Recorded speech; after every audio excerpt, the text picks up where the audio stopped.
Салайық соғып шапалақ ән саламын қуанамын келді ғайын құдаларын қарсалайық соғып шапалақ құдалар келді құдалар бірге болайық мәңгі құдалар құдалар ізгі құдалар тәңірім қосқан бізді құдалар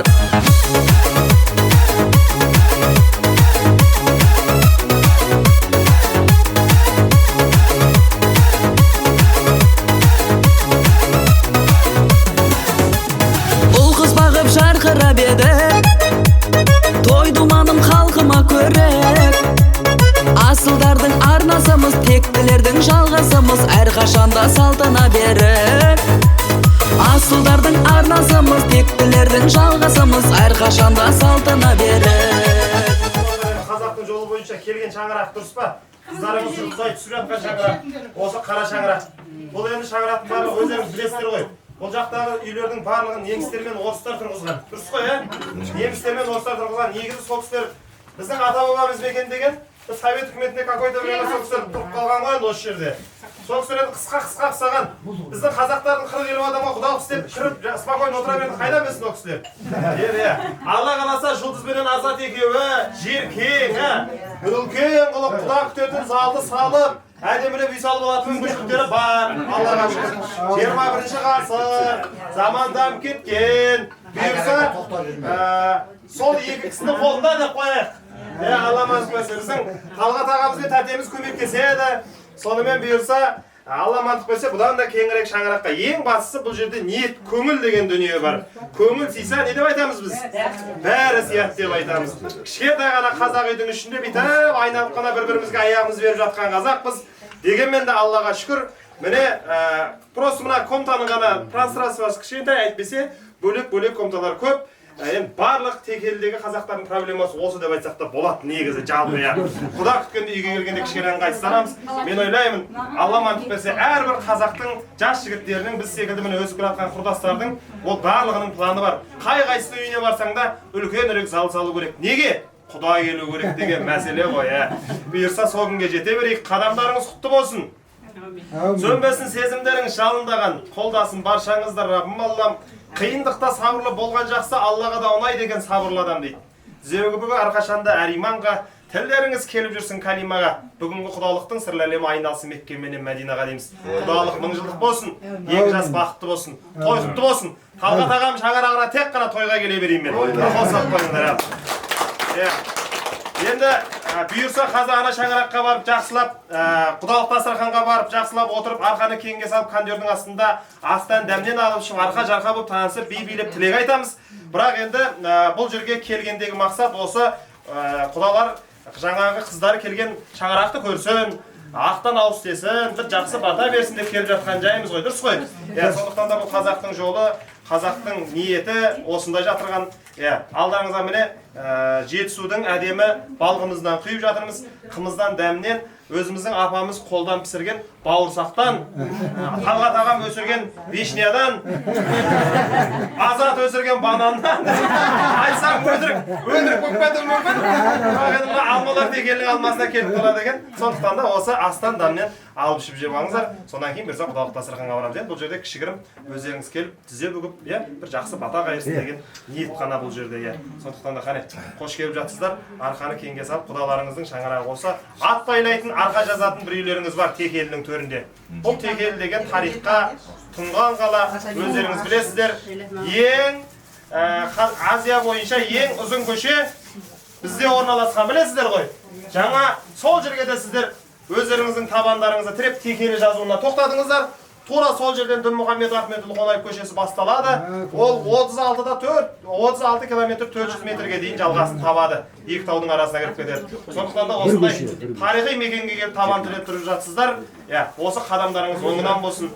Алла мантық берсе, осы екі жастың ғашық болып ғасыр жасап жұптары жазылмай 100 жыл жасай берсін.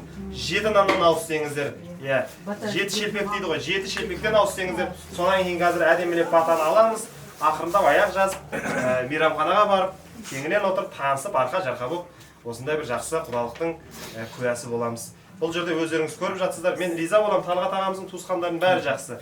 Барлығы ешкім менің көңілімді тап деп тұрмайды. Наоборот, сенің көңіліңді тауып, арқа жарқа болып жүгіріп, алдыңнан шығып, құшағын кең жайып, міне осындай тамаша тойдың куәсі болып жатамыз. Азатпен бала кезімізден бірге оқыдық. Осы жерден алманы талай ұрлап жедік. Берекебай көшесіне қарай қашатымыз мына жаққа қарай жоғары қарай. Сондай мәселе болатын. Талғат ағамыздың талай бір емес бірнеше қуанышында да болдық. Сондықтан да бұл шаңырақты бір адамдай білеміз. Жақсы жермен құда болып жатсыздар, құрметті ағайындар, құрметті туысқандар. Сондықтан да бұйырса осы екі жастың бақытын бір Алладан тілеп, бүгінгі құдалықты сіз болып, біз болып жақсылап өткізіп, кешкісін Талдықорған қаласында Заңғар мейрамханасында үлкен үйлену той бар, дұрыс па апа? Сол тойдың да куәсі болып, сіз болып, біз болып, жалпы ауызбіршілікпен жақсы тойдың куәсі болып қайтайық. Дұрыс па апалар? Бананды жүгін айтпадың осы. Бананды Азат өсірген Азаттан сұрап аласыз. Азат күйеу балаңыз ба? Сол өсірген, содан айтасыз, сапар айтты. Бауырсақты апам өсірген, точно білем, бешінен ағам өсірген. Алмаға да жауап береміз, бананын тегелде білмеймін енді, Азат өсірген енді. Қай жұртым келгенде беремін деп Азат өсірген болу керек. Тегелде барлық жеміс-жидек бар ғой аға. Тегелде август айында келсеңіз бүкіл жеміс-жидек. Қазір өріктің барлығы төгілді. Тегелге бұрын соңды келгендер бар ма арамызда? Келмегендер бар ма? Келмегендер қол көтеріңіздерші, пожалуйста, ренжімей ғана. Ой, міне. Тегел деген жер бұл табиғаты тұнған. Ескелді би атамыз, білесіздер ғой, Сыр еліне жағына біздің жаугершілік заманда сол жаққа көшіп барған дейік жалайырлардың барлығы. Сонан кейін Ескелді би атамыз бір келген осы жаққа. Қабан батыр екеу. Келгенді айтқан ғой. Алмасы жүректей, балығы білектей. Біздің қазаққа ең қамқор болатын. Біздің қазақ барса ашыран қалмайтын жер. Осы өзіміздің атамекемізге қайтып келейік деп қайтадан қайтып келген. Осы жайлы біз бір жұмыс жазғанбыз. Сондықтан да осы жаңағы балығы білектей, алмасы жүректей деген осы Текелінің төрі Жетісудың бастауы осы жер. Дұрыс па аға? Өтірік айтып отқан жоқ па? Қатесі болса түсіп қойыңыздар арасында. Ал енді құрметті туыс-туғандар, апалар, бір жақсы батадан беріңіздер, бір ақ баталарыңыз беріп кетіңіздер енді Жұлдызайдың. Осы шаңырағы Жұлдызайдың. Сонан кейін бұйырса ресторанға қарай жүрейік. Амин. Ал құда-құдағилар мынау көрмеген жерді баспаған, топырағын басып жатырмыз екі балапандарымыздың арқасында. Балаларымыз бақытты болсын, ұзақ, бақытты да енді ғұмыр кешсін. Бисмиллахир-рахманир-рахим. Құдайым оңдасын, амандығын жолдасын, ата-баба ел жұрттың әруағы қолдасын. Үйлеріңнің төріне жақсылық келіп орнасын, төрт құбылаң тең болып, еш жамандық болмасын. Жоғары болсын жұлдызың, бақытты болсын ұл-қызың. Ұрпақтарың қалжымайтын қайратты болсын, талмайтын талапты болсын, самғайтын қанатты болсын. Кеңгіл жатсын керегең, шалқи берсін шаңырағың, бата бастарыңа бақ қонсын. Аллаху акбар, не деген бата? Бата берілген. Осы үйге 50 мынау. Қазағымыздың өзін салып дейді. Кәдесін ашып қойды. Мынау кілемнің несі. Кәдесін отын үстіне жайылсайды. Оны жайнап қояды. Қыздың кілемі ғой. Мынаудың кәденің беті. Біреулер алыңыздар өздеріңіз. Кімнің жолы? Бізден әруақ шапам деп ата-бабалардың әруағы расы болсын. Босағаға әруақ шапам деп. Есікке қыстыр, қала есік қыстыр. Ана есік тартып есікке қыстыр.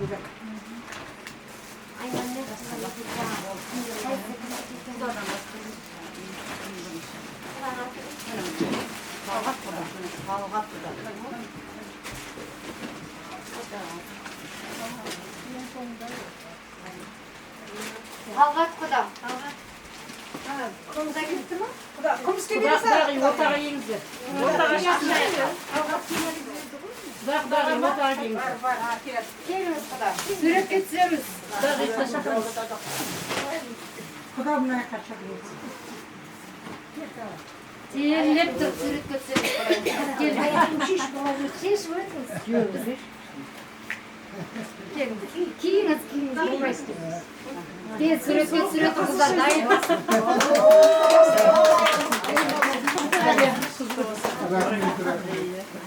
Құдағиымызға суретке түсіреміз қазір.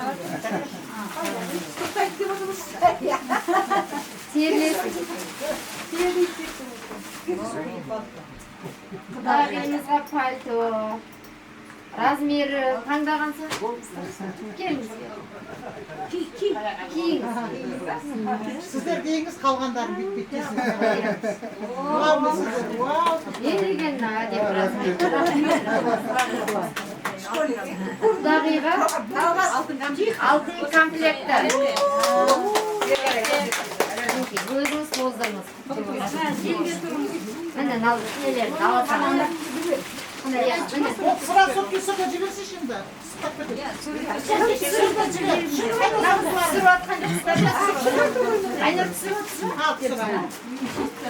Шеш киіңіз құдағи. Paketinizde ıslayınız, paketinizde. Кейінгі алдында терлегенім Alsana айтпайды. paketini.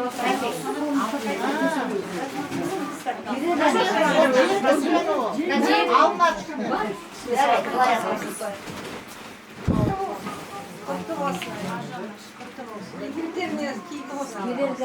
Күріңіздер. Рахмет, балдар бақытты бол.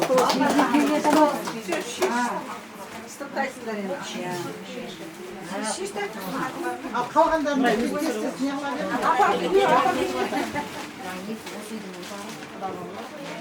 Мынау санат құдаға. Санат құдаға құдағимен.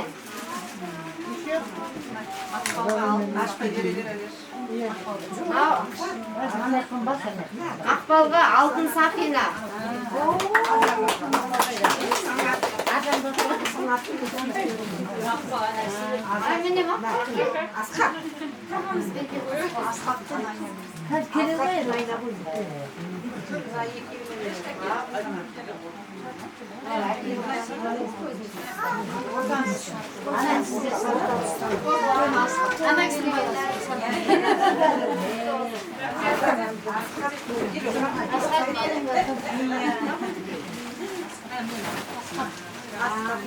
Асқат құдаға орамалы менің.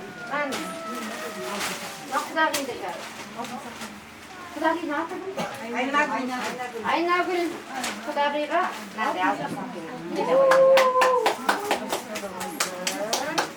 тұп-тура размерінің.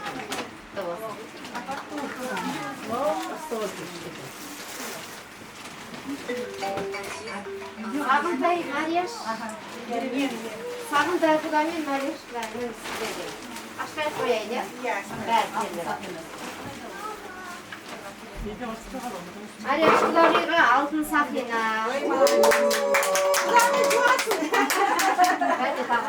Ağzımız kulağına çok.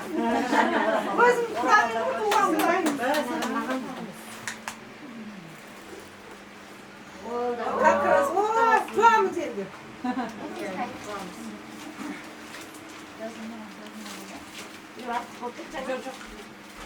Sarımtay deyin sen, ayıtıldı mı? Satıp aldı deyin. Satıp aldı. Arkadaşısı, bunlar kilettir aslanlardan.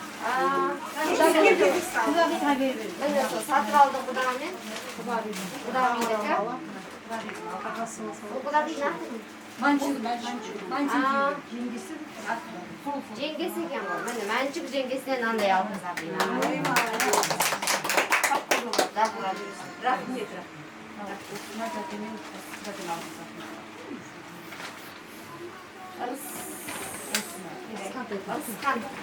Sıkanım mı? Сізге алтын сақина. Ne saracak? Игілігіңізге табыңыз. Құтты болсын. Osmaydı. Ben yokum.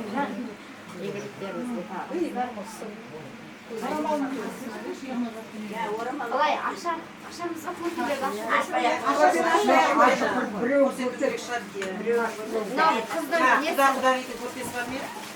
Kızın kliyemi bu. Bunlar kadesini almadılar bize. Şimdi Bunlar Hırpiye'nin kadesi. Kulağı böyle bir birisi var orada. Bu gastıkları. Arasını şaşırtıp taslayı bir aşkım. Evet, aşkım. Bir taslamayın da. Şaşırtıp.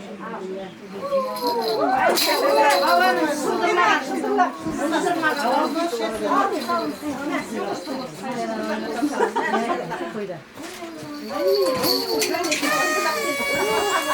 Şurayı küçücük.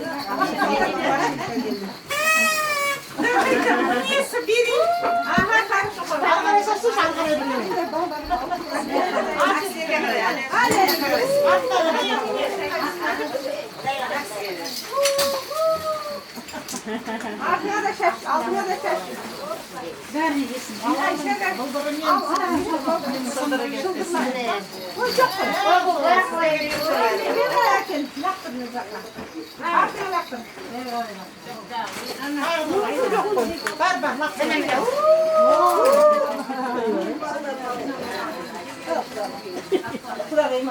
Kör kurtu beri koyun da.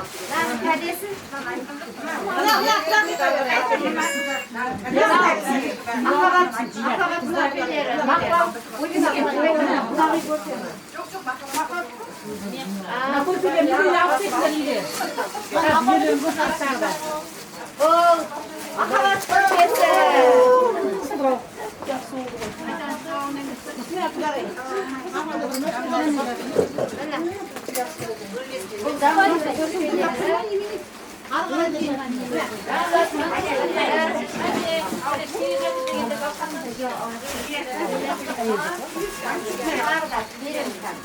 Артыңызда бір бол.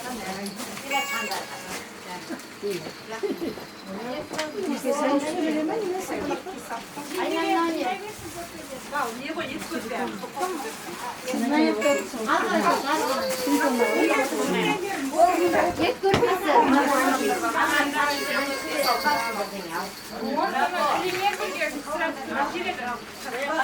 Ko'taramaydi.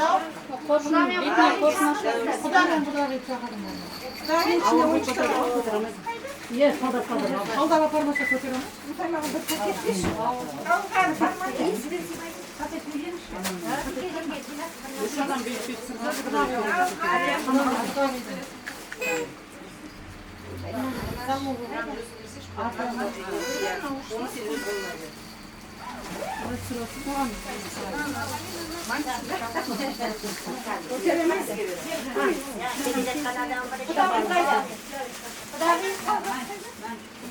Kuda kayda kuda. Ana kuda verin. Yat kızım değil mi? Bundan al. Ne geçti ya?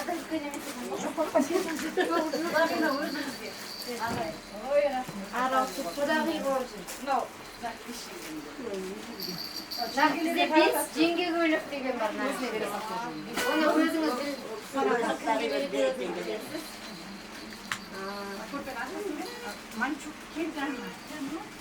Na kuda gidin görpesi. Ne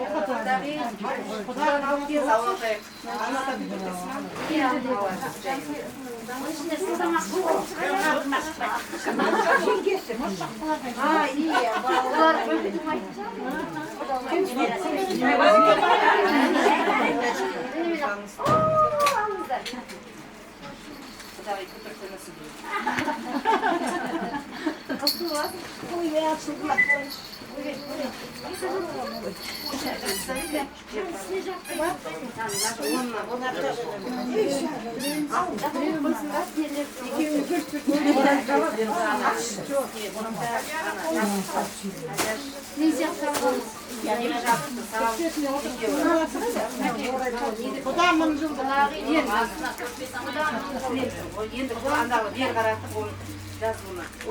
Құдаң қандай?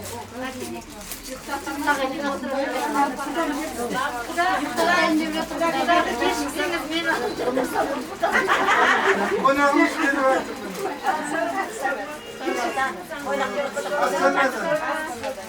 Құдағың деп көрсеңсі.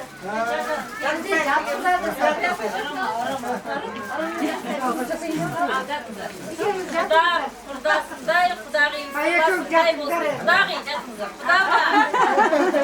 Ал. Бір, екі, жабыңыздар.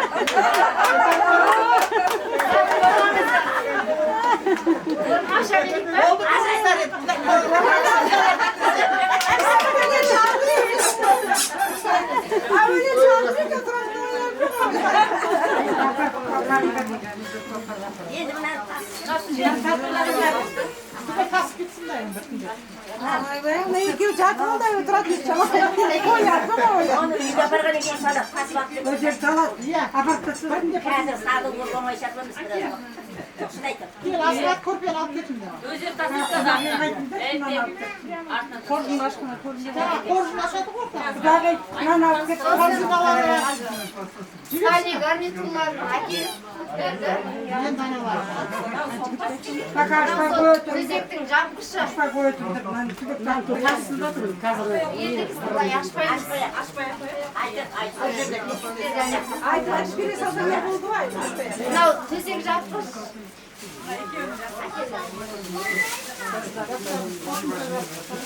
Мынау қыздайлар екі жастықтыңда. Ашпай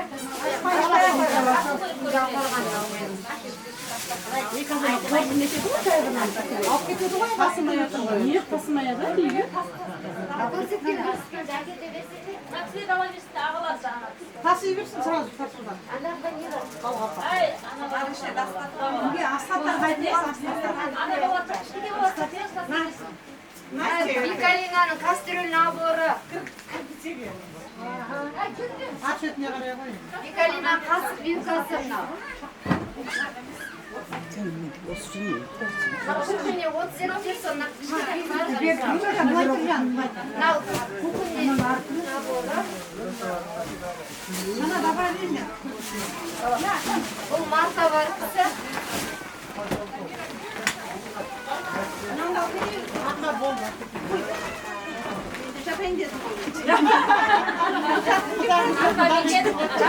Жазананда екеу.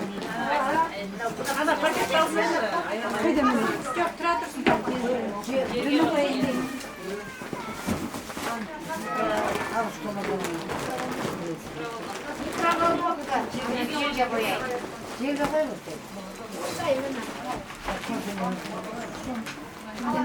Ванна халаттары. Ұлтаймен азық. Бұл комплектісі. Үтік.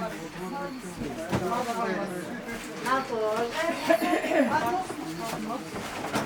Чайник қабынасы. Ақалдар ма? 12. Міне мынандай бағашы саласың. Бакал. Закускіген шетіндей.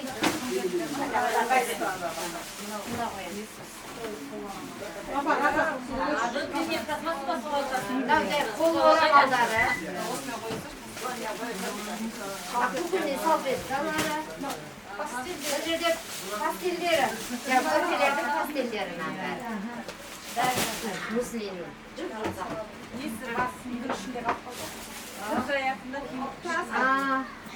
Гладилкасы мен сушилкасы үйдің ішінде екен. Кет қой.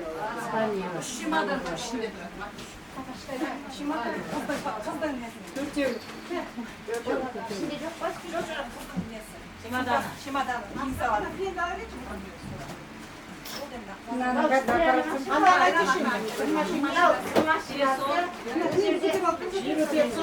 Елу персон басында қалған болды.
Oturmadınız mı?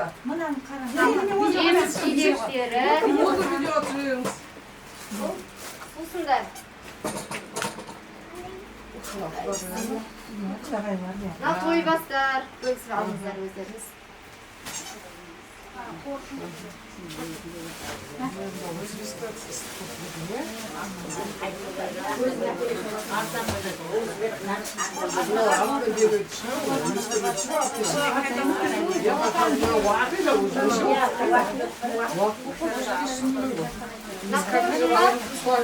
İsra'nda betinlerinde kariyeleri var.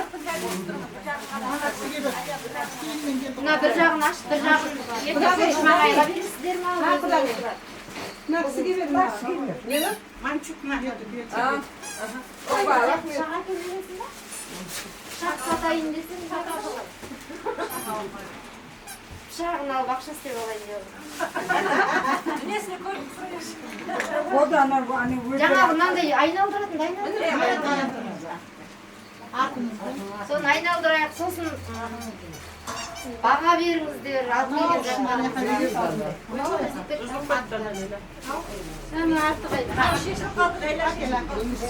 жалғай салың. Шешіп алған оңай болсын деп жай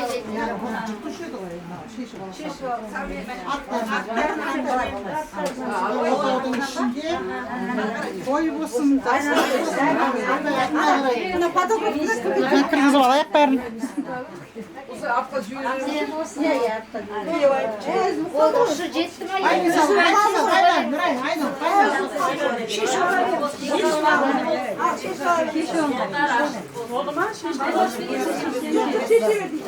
Егеттеріне қолдаnsın.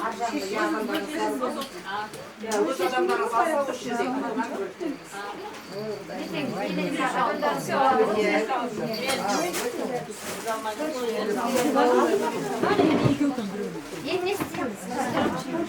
Kuşlar gelip Halkdağlar, hoş geldiniz. Beri kıştı. 100%. Bağa veremiz. Beri kıştı. Rahmet. Beri dürüst. Tek baldar baktı olsun. Жеңгесі кім жеңгесі? Мына мен көріп берейін. Ажыр үйден сағынақ келсіздер. Арақ Құдаlar келді құдалар, бірге болайық, мәңгі құдалар. Ал рахмет, санасына салтпенен сүресінген айналдым қазақ деген ұл өсімнен еркін өссе қызыққа батырарды бұятты ол қылықты қыз өсірген тектілігі қанында жомарттығы жанында болған жақсылармен жайсаңдар.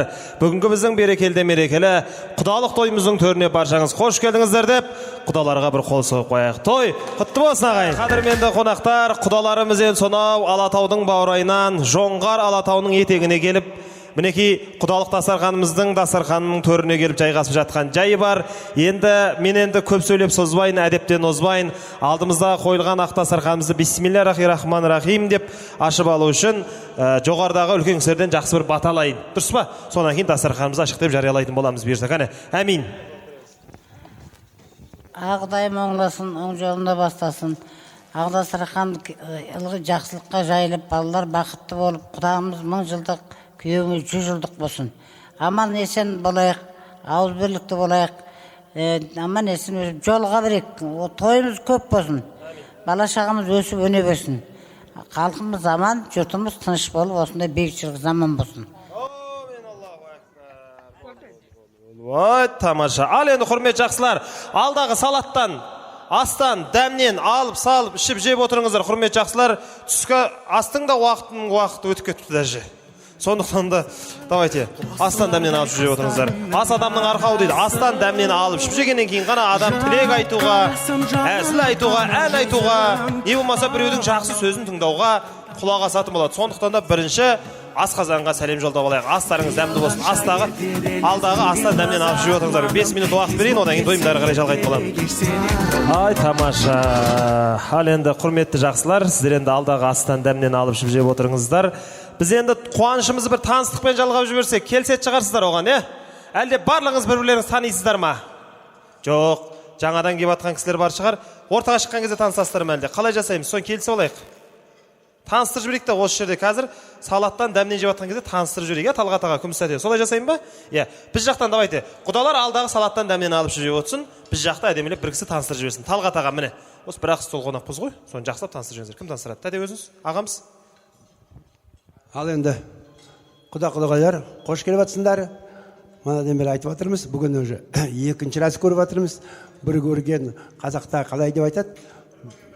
Екі көрген уже туыс дейді. Сондықтан мен таныстырып жіберейін өзіміздің жағын. Енді мына құдаңыздан бастайын. Тұр, мына Талғат құдаңыз. Танитын боларсыз. Қасында ана құдағи күміс. Енді алыстан келіп оққан кім құдағайыңыздың ағасы жаңа Астанадан түсіп отыр. Сатып алды. Манчук. Енді мынау келіп оққан құдағайымыз тоже генералдар ғой. Но бірақ аздап көздерінен жас шығып жатыр. Не қыласыз енді. Анау отырған енді Рысқаным тоже Оралдан келді. Құдаңыздың апасы. Алдында айттым ғой, уже запомнили, наверное. Енді отырған мынау Талғат құдаңыздың бөлесі Оралдан келіп жатыр. Березин дейтін жер. Город Березин. Мына отырған енді менің құдағайым Жұмабеке дейтін құдам, кешке көрерсіз. Құдам қазір командировкада кешке келеді. Жұмабеке дедім ғой. Жұмабеке құдам. Ерік құдам. Мынау генерал құда Арыстанбек. Мына құдағай танитын боласыз? Айман. Оларда бүгін настроение жоқ. Асқаттың несі? Тесть, теща. Мына жерде бір стол дейді. Мына жерде мына тағы да апасы Ұмсынай дейтін. Талғат құдаңыздың. Енді мына тағы бір апасы Марияш дейтін. Біздің көрші. Мен жездесі болам. Талғат аған. Ал болды енді. Мына кім? Арман. Мына Ұмсынай құдағайыңыздың баласы. Ал болды сол. Бәрекелді, қандай тамаша таныстыру, қысқа, нұсқа. Бір қол соқ қойыңыздар. Әдемі, рекламный пауза жақсы кетіп жатыр. Ал енді біз жақтан бір кісі. Қай кісі? Мына кісінің күйеуі деп айтты ғой. Талғат ағаның жездесі. Мына кісінің күйеуі, мына кісінің жездесі. Сіздердің құдаларыңыз. Осы үйдің үлкен ақсақал деп айтсақ болады ғой енді, жақсы жезде әкеңдей дейді ғой. Құдаларыңыздың жездесі Талғат ағамыздың, Ал жақсы құдалар, сіздермен танысқанымызға өте қуаныштымыз. Мен осы сіздердің шынайы құдаларыңыз, атым Нартай, жолдасым Айнаш. Өзі әкеміз 4 ағайынды, әкеміз 97-те өмірден озды. О кісінің жаңағы жалғыз қарындасы бар, ортамызда Күлай апамыз. Одан кейін шешеміз Күлтай деген кісі. Енді жаңағы әкеміздің інілері Кәртай, Кәрбай деген інілері бар. Ол кісілер кішкене денсаулығына байланысты келе алмай қалды бұл жерге. Сол кісілердің балалары келіп отыр. Мен Жандос інім, міне Кәрбай ағаның баласы үлкені Жандос, Гүлжан келін екеуі келіп отыр осында. Иә.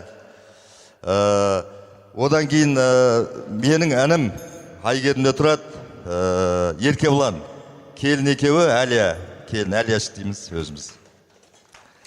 Менің кейінгі Жазира қарындасым бар, міне Бақанаста тұрады, бізде Бақанас білетін шығарсыздар, райцентр, жолдасы Айдос.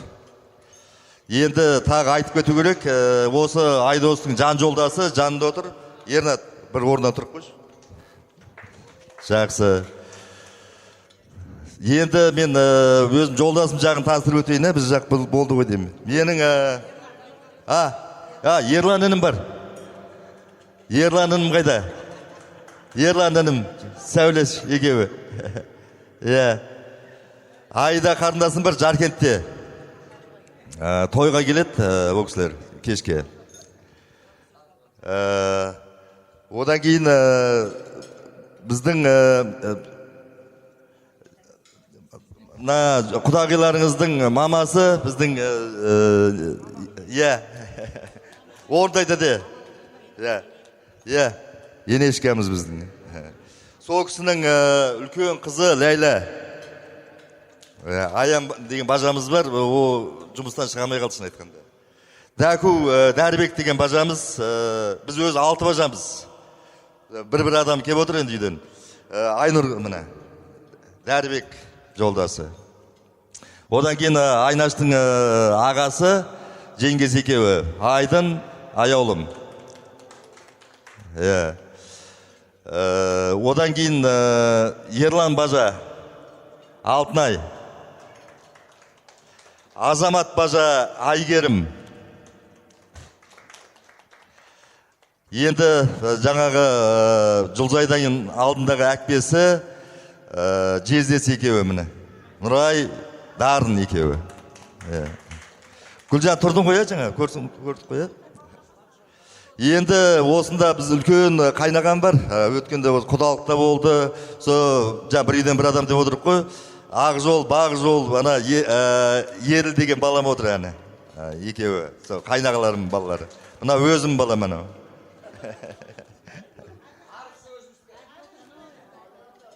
Анау Кенжетайым отыр әне. Әлі танысамыз ғой. Әдіш, орнына тұршы шүй. Отырып оптан ек.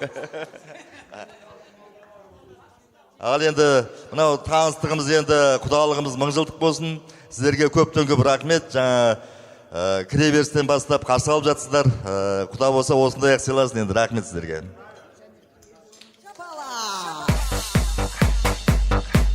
Қазір енді тойда жастар бар. Ол кезде сол кісілерді көзінше өзім бөлік таныстырамын. Жақсы ма? Бәрекелді, танысы құтты болсын. Өмір деген көлекен, жүзіп жүріп өтерсің. Дүние деген шөлекен, бейнетпен зорға жетерсің. Алтыннан сарай салсаң да бәрібір тастап кетерсің. Тіршілікте сыйлассаң, мұратқа сонда жетерсің дейді. Мінекей, Алматы мен Текелінің ортасына алтын көпір салынды. Бұйырса, осы көпірдің үстінде сыйластық әрі бері қатынап, шапқалап, немере шөбірелер жүгіріп жүре берсін. Дұрыс па? Танысы құтты болсын деп бір қол соғып қойыңыздар. Ойбай, кешірім сұраймыз. Жаңа мен тамақ шығара беріңдер деген кездер қарындар ашып кетті ғой деп. Сөйтсем басқа алып қойды ана жақта Құдеке. Енді ештен кеш жақсы дейді ғой. Өзіңіздің арнайы сыйыңыз ғой бұл. Құдаға берілетін тағам ол ең бірінші келетін негізі, ол бас негізі. Сондықтан да Құдамызға бір қол соғып қойыңыздар. Құдеке, міне қандай құрмет. Сіз өзіңізге арнайы солған ақсарбастың басы. Қазір енді осыған бата беріңіз енді ал. Әмин. Ал, Құдайым оңдасын, еш жаманшылық болмасын, асқа далдық берсін, басқа амандық берсін. Осы екі баламыз бақытты болып, үлкен ұзақ ғұмыр кешіп, ойлаған мақсаттарына жете берсін. Бисмилля, амин. Аумин Аллаху. Ай, бәрекелді. Ал, бастың батасын алу керек негізі міндетті түрде. Ал енді құрметті жақсылар, алдағы астан, дәмнен, салаттан алып ішіп жеп отырыңыздар, құрметті құдалар. Астарыңыз дәмді болсын, той қуанышымыз құтты болсын қанекей. Рахмет. Ал енді құрметті туыс туғандар, енді сіздер алдағы астамнен алып ішіп жеп отырыңыздар, ыстық шай келіп жатыр мінекей. Біз енді берекелді мерекелі тойымызды әрмен қарай жалғаймыз. Алталашқа ағат атымен танылған Бөлтірік деген ақсақал атамыз болған екен. Сол кісіден мен секілді бір жас жігіт сұрапты ғой, ақсақал біздің байлық ыстық па, әлде баламыз ыстық па деп аға. Сонда Бөлтірік атамыз айтқан екен, қарағым, байлық дегенің қолға ұстаған мұз, бала дегенің артта қалар із. Одан да менің саған айтарым, ағайын менен алауыз болмай тату болыңыз. Дос жаранға дастарханыңыз ашық болсын. Шаңырағыңызға құрметті қонақ құда келсе, шамаңыз келгенше құрметіңізді көрсетіңіз. Сонда сіздің қайғыңыз құл, қуанышыңыз от болады деген екен дейді. Бүгін міне біздің Талғат ағамызбенен күміс сәтеміз. Бір құлыным екеу болды деп, ағайынменен ауызбіршілік танытып, дос жарамен бірге дастархан жайып, құдаларына үлкен құрмет көрсетіп жатқан жайы бар. Ал ендеше осы той иелерінің қайғылары құл болсын, қуаныштары от болсын, тойлары құтты, бас қосып жатқан Азат пен Жұлдызай бақытты болсын деп бір қол тесір қойыңыздар. Ал енді қадірмен жақсылар, рұқсат етсеңіздер, біз енді тілекті топтап береміз. Боқтап кету жоғынан келсе олайғы, басынан бастап, ой деп. Енді рұқсат етсеңіздер, мен алғашқы ақ тілекті әрине осы біздің Талғат ағамыздың әпкелері, жезделері бастаған күміс сәтеміздің сонау Астанадан кеп отқан аға жеңгесі бар.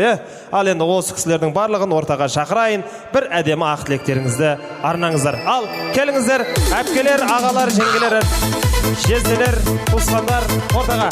Осы әулеттің үлкендері, хопа! Хопа!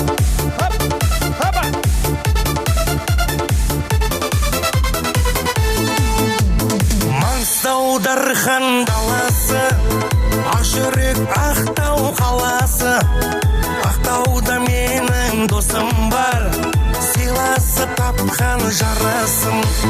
Маңғыстау даласы, Ақтаудың нардай баласы, жүрегі досым деп тұрған, досым-ау сен арналсын. Досым бар менің Ақтауда,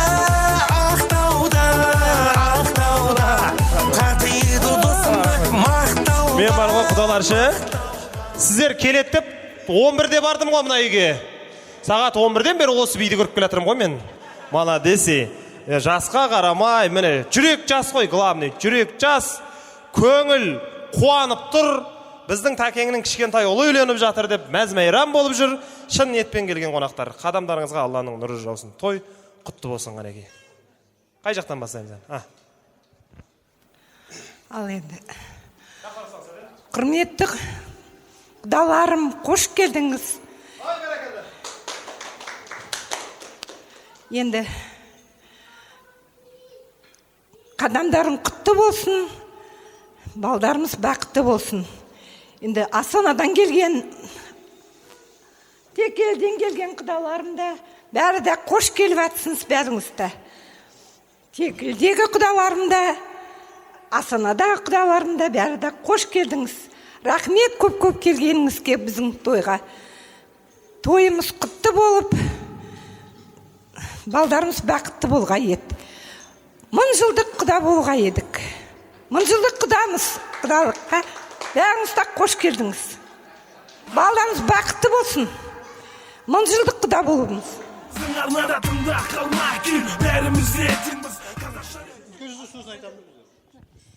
Енді құрметті құдалар, қош келіп атсыңыз.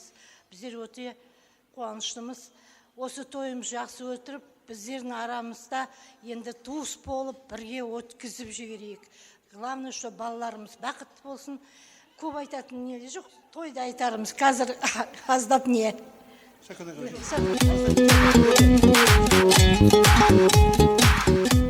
Құрметті құдалар, қош келдіңіздер. Сіздермен танысып атқанымыз өте қуаныштымыз.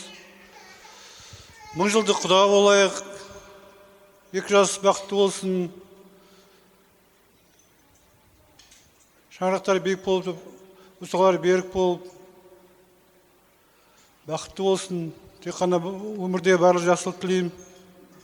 Осылай тойды жақсы өткізейік бәрімізді.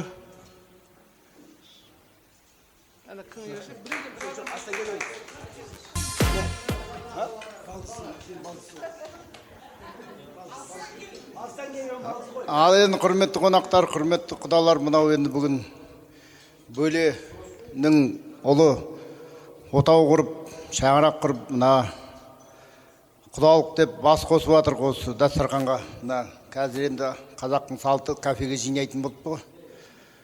Ол батыста да шығыста да бірдей екен көріп жатырмын енді. Енді құдалар енді мына қыздарыңызды ұзатып мына бізге беріп жатсын, өріс болсын, енді бізге жақсы келін болсын, мына бөлеме арыс болсын, шаңырақтың ұйтқысы болсын келіндеріңіз. Осы шаңырақта не дейді қазағым, судай батып тастайсың дейді ғой енді. Осы екі баланы көтеріп жатқан шаңырағы беріп болып, осы алдағы уақытта ғұмыр жастар ұзақ болып, өрлі шүбірлі болып, жақсы семья болып, сізбен біз әрқашанда қызығын көріп, жақсылығын естіп отырайық, балалардың жетістіктеріне қуанып отырайық осы жастардың. Енді өзім нететін болсам, мен осы сіздің Талғат құдаңызға бөле келіп келем, батыстан келіп отырмын. Біздер апалы сіңлінің баласымыз. Сіздің құдаларыңыз 6 қыздың ортасында бір қарағай болса, біздер 7 бір қыз болдық біздің әкемізде. Бізде 7-дің ортасында бір гүл болды. Керісінше болды бұларда, әкеміз екеуінде. Сол бір қарағай өсіп, жаңа тармақ жайып қазір. 3 жылы 3 жаққа үй болып кәдімгі. 3 шаңырақ көтеріп жатыр. Мына соңғы баласы, мына сіздерге күйеу болып жатқан. Мен соған қуанышына ортақтасайын деп Оралдан 3500 шақырымды артқа тастап, 2 сутка жол жүріп, арнайы келіп отырмын, осы сіздерді көрейінші деп, танысайын деп, білсейік деп, біздер туыспыз ғой енді. Қалай болғанда да. Өздерің түсінесіңдер ғой енді. Қыздан тусақ та біздер бөле болып келеміз. Құдалығыңызбен бала кезден бірге өстім мен, кішкентайымыздан. Қара сирақ бала, атқа мініп қойып алып, далада жүрген балалар, қазір мені 60-тың үстіне шығып кеттік.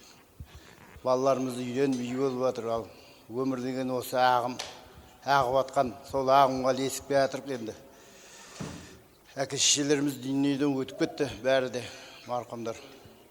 Олар да бір аунап түсіп қуанып атқан бар, үлкен кісілердің арбақтары енді. Осы жалғыз бала тармағы өсіп, жайылып атқанда мен қуанып отырмын осы бөлеме.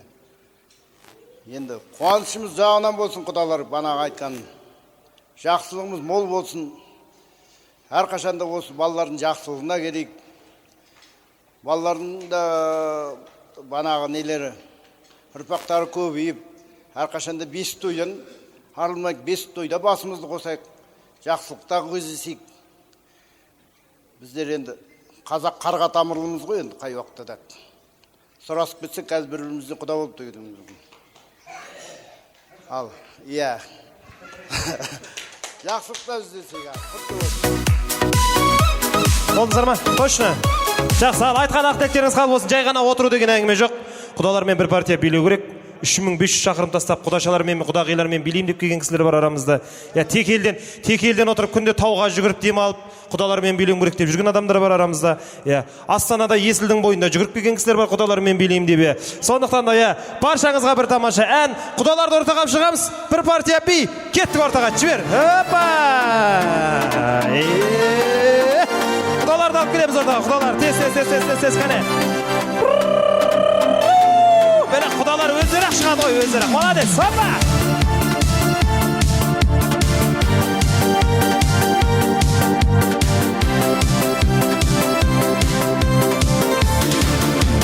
Бақыт іздеп жүргенде, көңілге мұң кіргенде, жабырқаулы жүргенде, таптым-ау сені.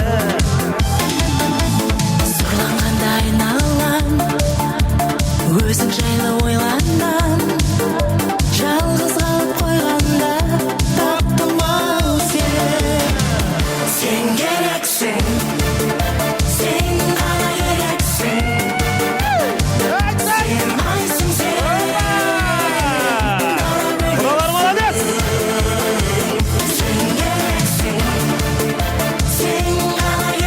gerçeksin. Sen gülsün sen, dara böreksin.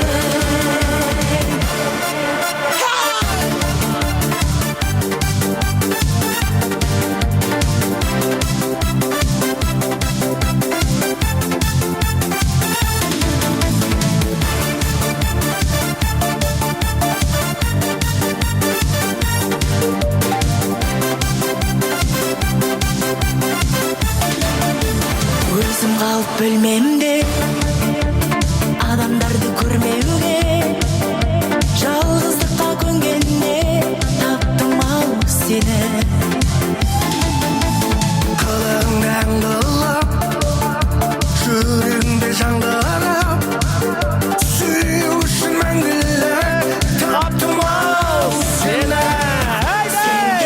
Сен керексің, сен ғана керексің. Sen aysın sen, dara böreksin. Sen gereksin, sen bana gereksin. Sen gülsün sen, dara böreksin. Öyle, kudalar kaydasızlar, bir şulak koya kalemi. Hey! Yapma!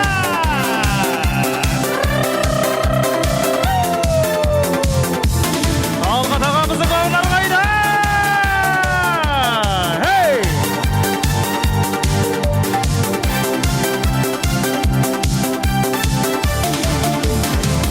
Sen gereksin, sen bana gereksin. Sen aysın sen, dara böreksin.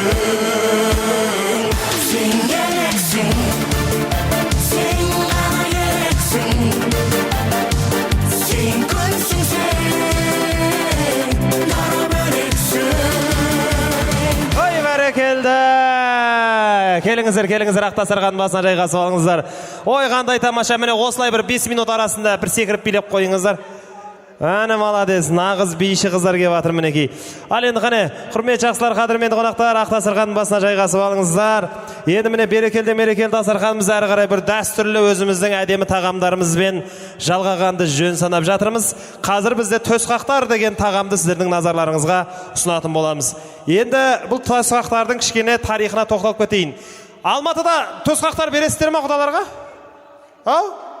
Құдалар төсқақтар бересіздер ме? Берілмейді сіздерде, төсқақтар жоқ, Бізде мысалға төсқақтар деген тағам бар. Оның мәнін, мағынасын айтып кетейін. Төсқақтар төсетектің етімен, төстің майымен қосып қуырып бірге. Арасына көкөністер салады кейде көкөністер салмайды.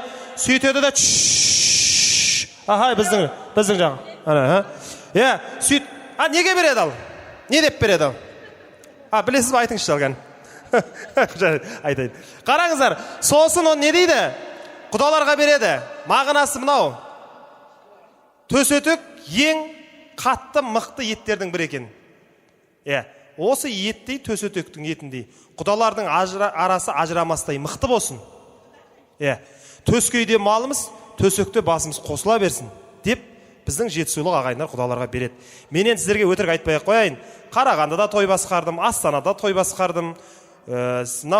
Петропавловскіде той басқарамыз, Шымкентте той басқарамыз, Алматыда той басқарамыз, көп жерлерде көре бермейміз. Сосын мүмкін ол жайлы білмейтін шығар деп қысқа нұсқа ақпарат беріп жатырмын, түсіндірмесін да енді. Мұғалім болғаннан кейін сондай әдетіміз жаман енді, шынын айтайын.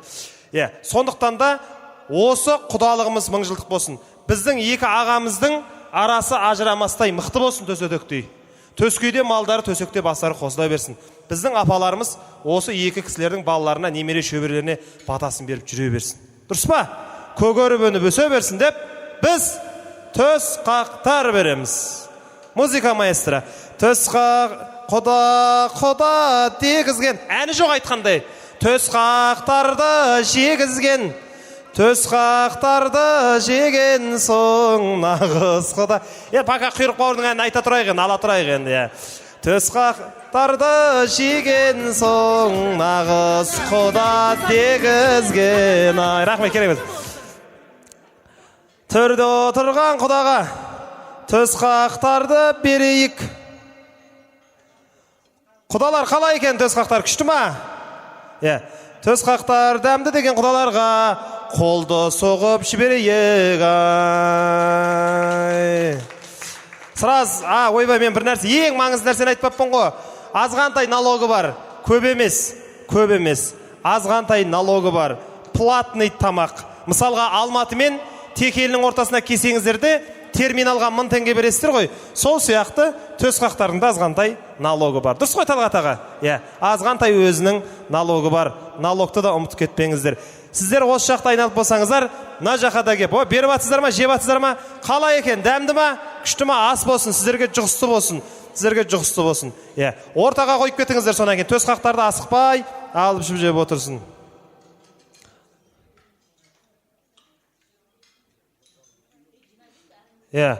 Баяғы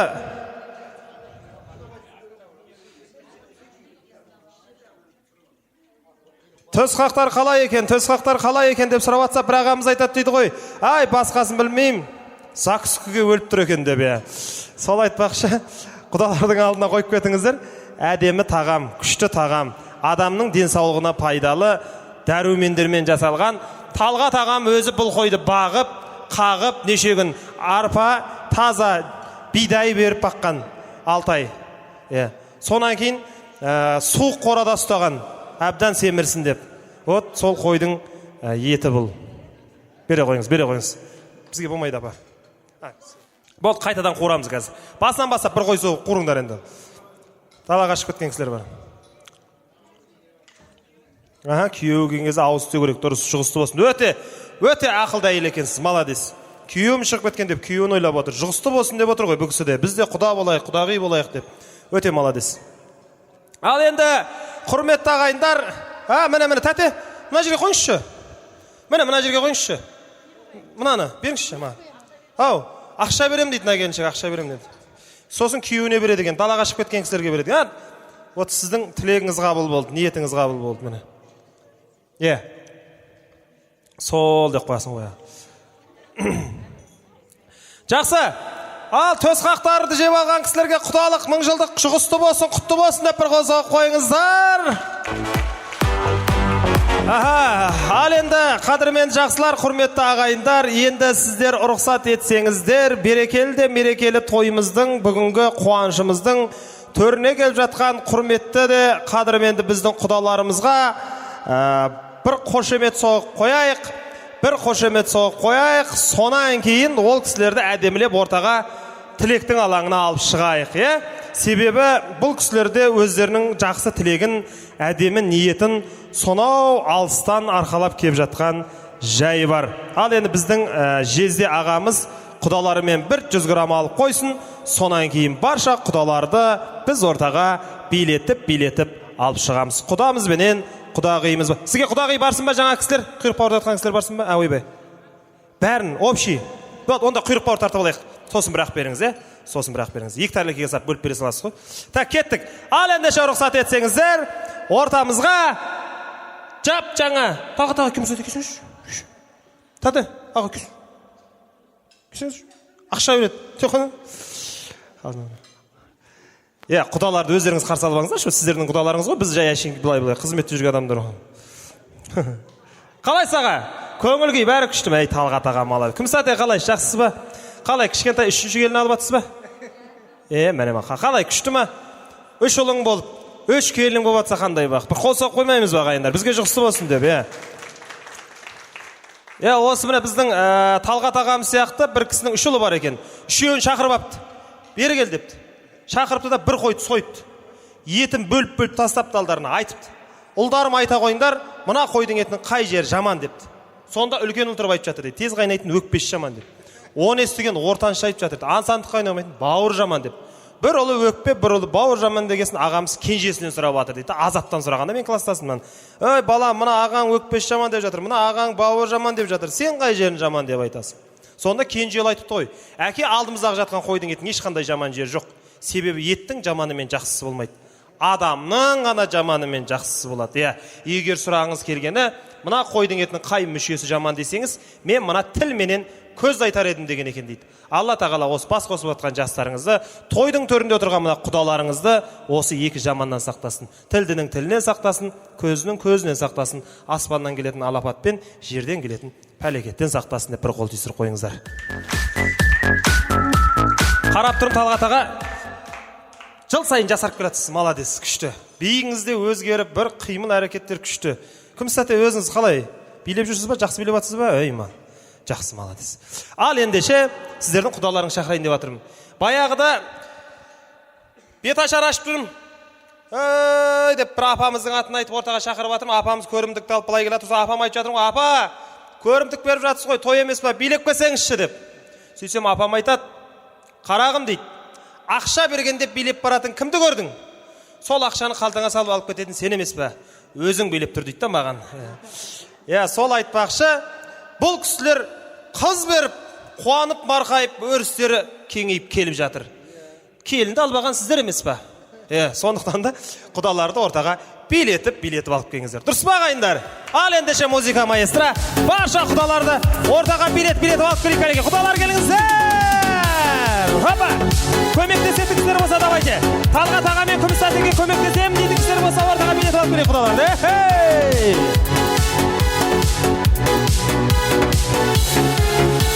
Өткен күндер қайта келмес, өкінгеннен пайда бермес.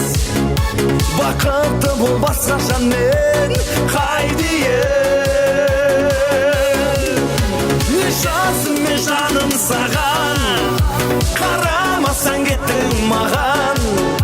Айлы түн шуағына шомылып. Билейміз, құдалармен билейміз. Не жазым мен жаным саған, қарамасаң кеттің маған. Айлы түннің шуағына шомылып.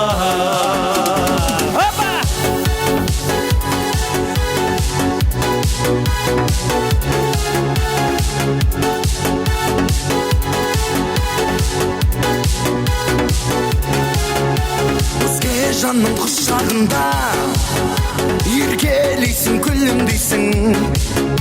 Маған деген махаббатың солған ба? Шын сүйгендер қосылмайды, қосылған мен бір болмайды. Тағдыр неге қатал болған о тоба? Не жаздым мен жаным саған, қарамасаң кеттің маған. Айлы түннің шуағына шомылып. Не жаздым мен жаным саған, қарамасаң кеттің маған. Айлы түннің шуағына шомылып.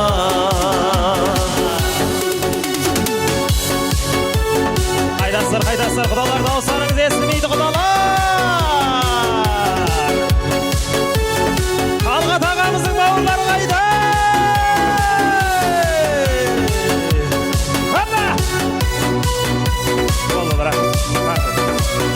Мына құдалармен таңға дейін билей беруге болады, тоқтамайшы. Билей беруге да менің өзім билеп жүрмін оған мына жерде, жақсы. Ал қане, біздің туысқандар отырамыз, құдаларына жақ қарай келіңіздер, төрге қарай келіңіздер. Асабаның алада, менің кабинетіме қарай келіңіздер құдалар. Құдашалар, құда балалар, менің кабинетім мына жақта. Менің кабинетім осы жақта. Апа, келсеңізші апа. Жүр. Түлік өтек. Менің кабинетім мына жақта. Менің кабинетім аппаратура, музыкант отырған жақта. Келіңіздер. Отырып алсам, отырып алып айтсаңыз ше, мысалы. Апа, отырып өтсеңіз мына орын тұр ғой. Ой. Болды аға. Болды. Давай. Болды, аға. Бөлінбейік, бөлінгенді бөр жейді аға, бәріміз бірге. Апа, жақындырақ отырып алыңыздар. Отырып айта берсеңіздер, құдаларыңыздың дастарханы, сіздерден үлкен ешкім жоқ. Сіздер барлық сыйға, құрметке лайықты адамсыздар. Жанарынан нұр шуақ шашыраған, жақсылыққа жаны үшін ғашық адам, болмасын деп балаларым жасық адам, өсіргенсің бауырыңа басып анам. Ізгіліктің барлығын сыйлағансың, иіледі алдыңда басым әмән, өмірдегі ең асыл адам, асыл анам жасай бер ғасыр аман. Аналарымызға бір қол соғып қояйық. Осы кісілерден асып ешкім ешқайда кетпес. Ал менен топтап берді деп, ағам боқтап кетейін деп тұр, чөт болмаса. Өздеріңіз әдемілеп тілек айтыңыздар енді қане. Ал құдағилар, мына екі баланың жақсылығы ғой, міне шаңырақ көтеріп жатыр. Шаңырақтары биік болсын, керегенсі кең болсын, дендері сау болып, бақытты болсын, өбілі-шүбірлі болсын, үй толған балапан болсын, үйдің сырт толған мал болсын. Ал ата-аналарына біздің қызымыз не болсын, сыйласымды болсын. Барлық ағайын туғанды зеттілікпенен, бір шәуін шай болса да құрметтеп, жақсы ниетпен беретін болсын. Сіздерге жұғысты келін болсын, бақытты болсын балалар. Аман болайық, сау болайық. Осы тілегімізді Алла тағала қабыл етсін.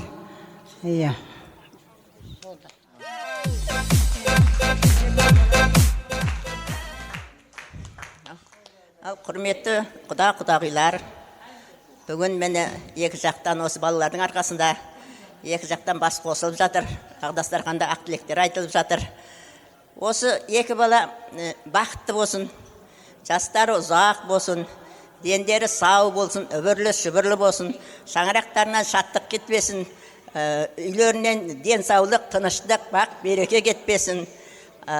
Осы екі жаққа да жақсылығын, қызығын көрсетіп, бізді марқайтып жүрсін.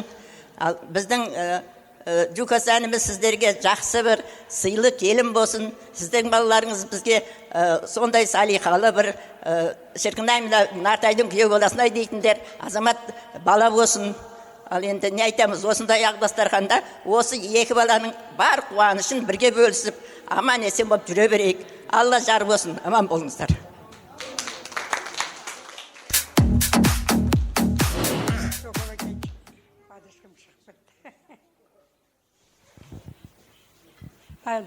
Құдағи, бүгін мына бізді Алматыдан келді деп, ағайын туған жолдастарыңмен жақсылап қарсы алып жатсыздар. Рахмет. Міне осы екі баланың арқасында сіздерменен бәріміз танысып жатырмыз. Ең бірінші осы екі балаға тілейтініміз бәріміз сол. Лишбі екеуі дендері сау болып, лишбі бақытты болса екен деп бәріміз тілеп жатырмыз ғой. Қазіргі заманда әрқилы заман болып жатыр. Сондықтан да бүгінгі күні мынау жайылған ақ дастархандарыңыз тек қана жақсылыққа, қуанышқа, бақытқа жайылсын. Екі бала қыз бен ұл екі жаққа теңдей болсын. Екі жақтың ата-анасы тату болса, балалар ешқайда кетпейді. Сондықтан да ең бірінші төртеуіңізге ауызбіршілік, татулық тілеймін. Дастархандарың тек қана жақсылыққа, қуанышқа жайылсын. Біздің қызымыз сіздерге тек қана құт береке, қуаныш сыйласын. Тойларыңыз тойға ұласын. Айтыңыздар, ақым айтады.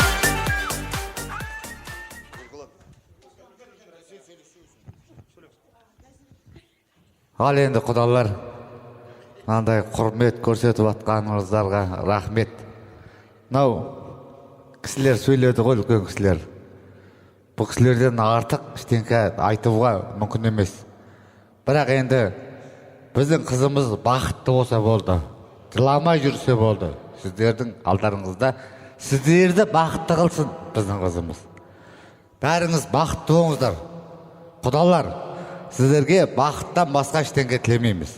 Тойларыңыз тойға ұлассын. 1000 жылдық құда болайық. Рахмет сіздерге.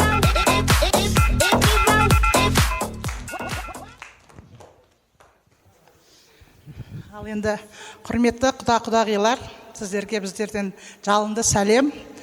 Амандықта, саулықта болайық. Мінекей біз екі жақтың басын қосып атқан Азат баламыз бен Жұлдызай қызымыздың мінекей қуанышты күні ғой, бір ең жоғары бір өмірге аттағандағы алғашқы баспалдақтары. Енді солар құтты болсын, екеуі бақытты болсын. Енді қыз өріс, ұл қоныс дейсіздер, қоныстарыңыз көбейіп, біз өрісіміз кеңейіп, мінекей осы жерге дәм тартып келіп қалдық. Ал енді тек амандық, саулықта кездесейік. Арамызда дорба қатынасын, жорға қатынасын болып жатса тағы. Ал енді не деймін, енді Жұлдызай қызымыз енді өздеріңізде енді бір жеті болды мінекей. Көріп, біліп, кішкене қандай танысып, білісіп жатқан шығарсыңдар. Міне екі абысыны отыр. Енді ол кішкентай жұлдыз біздің енді біз үшін кішкентай ол әлі ше. Жоғарғы оқу орнын бітіріп жұмыс істеп жатса да біз үшін әлі кішкентай. Сондықтан енді сіздерге сенеміз. Екі абысыны бар, екінші мамасы бар, анасы. Өздерің үйретіп білмегенін тәрбиелеп аласыңдар деп ойлаймыз. Шеттетпеңдер, орталарына шығармаңдар. Қашан болса да үшеуің үш бұрыш болып бірге жүріңдер енді. Ағайын тату болса ас көп, абысын тату болса, ат көп. Абысын тату болса ас көп дейді ғой енді. Дастархандарыңыз дәмнен кетпесін, тек қана жақсылық болсын. Осы екі баланың әр қуанышына осы ағайын мен деген келіп ортақтаса берейік. Амандық саулықта кездесейік. Сіздерге көп рахмет мінекей. Бір жеті болмай арасында міне үлкен тойын жасап мінекей. Ал біздің Алматыдан басталған тойымыз ұласып мінекей уже құдалық болып жатыр, үлкен той болып жатыр. Сіздерге көптен көп рахмет сол балаларға деген құрметтеріңізге. Ал енді осындай аузырлықпен жүре берейік енді. Дастархандарыңыз жақсылыққа жайылсын.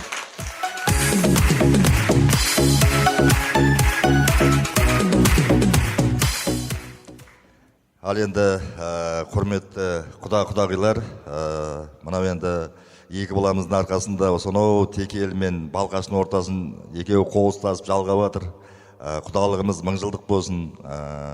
Арада дорба қатынап бір-біріміздің қуанышымызды бөлісіп, сіз біздесіп жүре берейік. Бағанан бері мынау кіреберістен бері қарсы алып жатсыздар. Ақ дастархандарыңызды жайып, көптен көп рахмет. Әрдайым амандықта, саулықта осы балаларымыздың әр қуанышын бірге қуаныштап, сіз біздесіп жүре берейік. Құданы құрдасындай болсын дейді ғой, сондай сыйласындықта болайық. Аман есен болайық.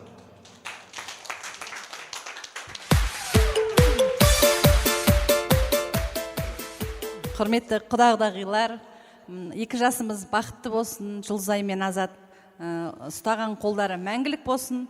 Екеуінің тек жақсылық жақтарын көріп, біз қуанып, марқайып жүре берейік. Осы бізбен бірге келіп, бастап келіп жатқан апаларымыз аман болсын. Осы кісілердің батасын алып, өсіп өне берейік. Тек осындай қуаныштарда, тойларда бас қосып жүре берейік. Тағы айтатын кісілер бар ма? Айтыңыздаршы. Ау. Не дейді ғой? Екеуі сөйлейтін уақыт өткізіп жүріңіздер ме? Ассалаумағалейкум, құрметті құдалар. Біз мен енді өзімді бір тағы таныстырып кетейін. Айдос деген құдаларыңыздың күйеу баласы. Мен сол Айдостың жолдас баласымын. Аяқ астынан ойламаған жерден тойға түсіп отырмын осы жерден. Тойға келіп отырмын. Ал тойларыңыз құтты болсын, екі жас бақытты болсын, дендеріңіз сау болсын, аман есен болайық. Тағы бір тойларыңыз құтты болсын ал. Ауырым Ерлан сөйлейді міне. Ал құда-құдағилар, той құтты болсын, құдалығымыз мың жылдық болсын. Бағаны бір жақсы тілектер айтылып жатыр. Алланың құлағына шалынсын. Нартай айтпақшы кегелі кіреберістен бері күтіп асыздар, көп-көп рахмет. Дастархандарыңызды әрқашанда жақсылыққа жайылсын. Ал келесі жыл ала берсе бесік тойға керек.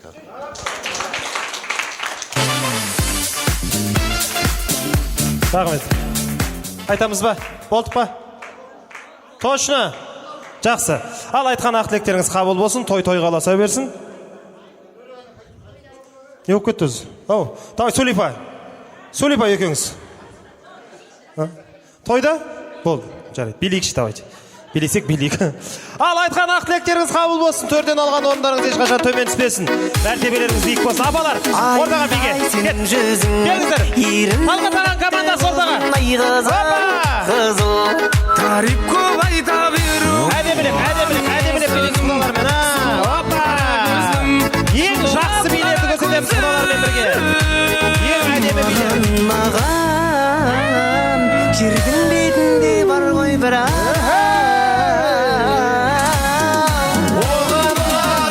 Онаған жібергім келді. Күн сайын гүл оған. Көктен сұраған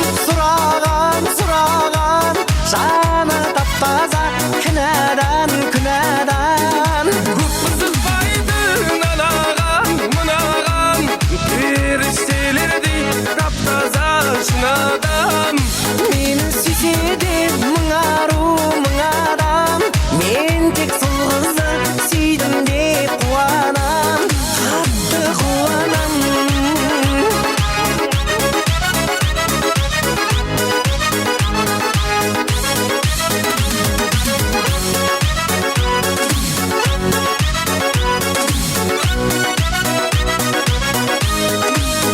Сұлу қара көзге ашық боп қалғанмын сендей әтір гүлге, еркелей салғанда мен одан жеңілем күнде, тең-теңімен бірге, мен сенімен бірге оған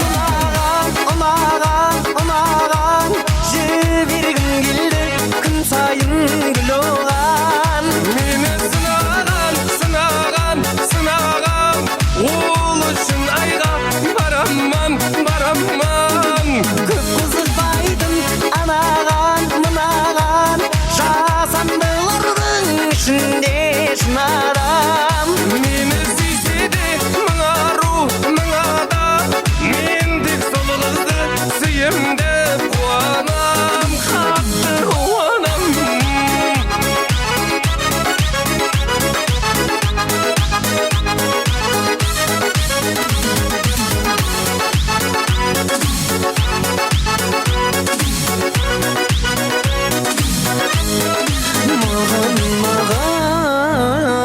Жердің бетінде бар ғой бір адам, ұнаған жібергім келді күн сайын гүл оған. Көктен сұраған жаны тап-таза күнәдан